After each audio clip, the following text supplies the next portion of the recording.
to like each of us, to rejoice in each of us, that we could rejoice. May God bring us on in a blessed way. And then looking at Hebrews here, chapter 3, verse 12, beware then of your own hearts, dear brothers, lest you find that they too are evil and unbelieving and are leading you away from the living God. Speak to each other about these things every day while there still is time, so that none of you will become hardened against God, being blinded by the glamour of sin. For if we are faithful to the end, trusting God just as you did when we first became Christians, we will share in all that belongs to Christ.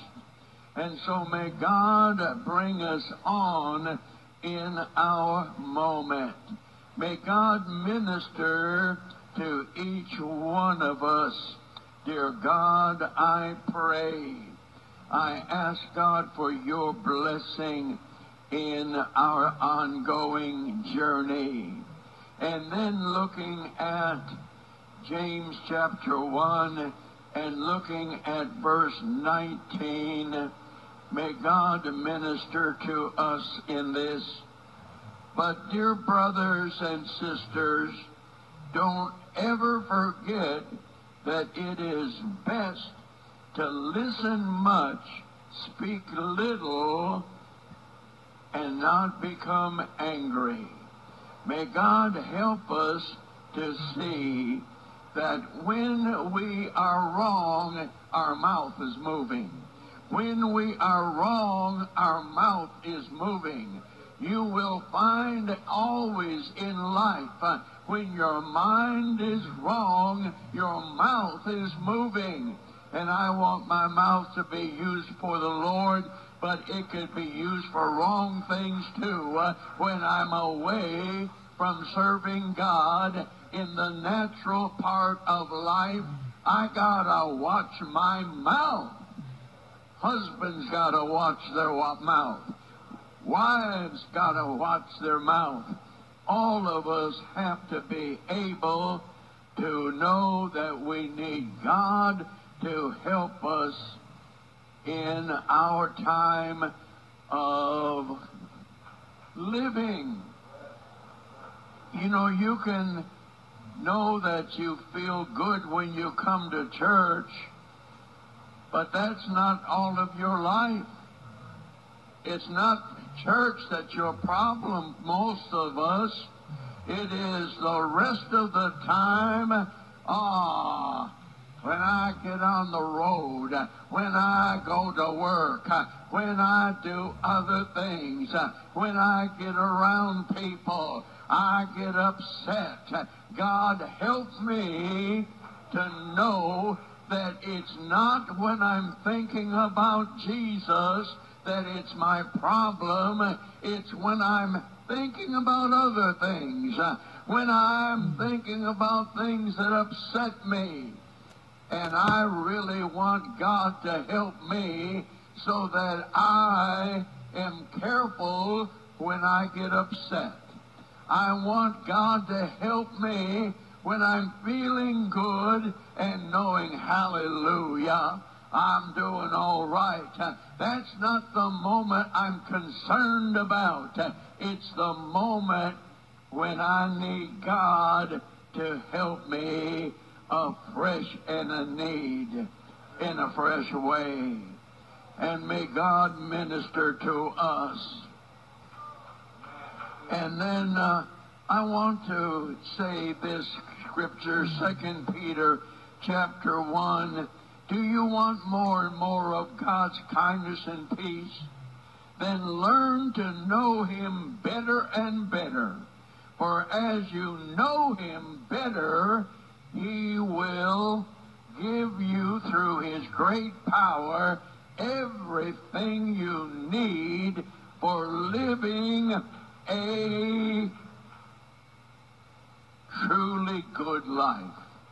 Oh, that we could live a truly good life. But we find that our life has some rough edges. I want God to help me when I look and see I'm doing pretty good, but my life has some rough edges. God, help me in such a moment, I pray.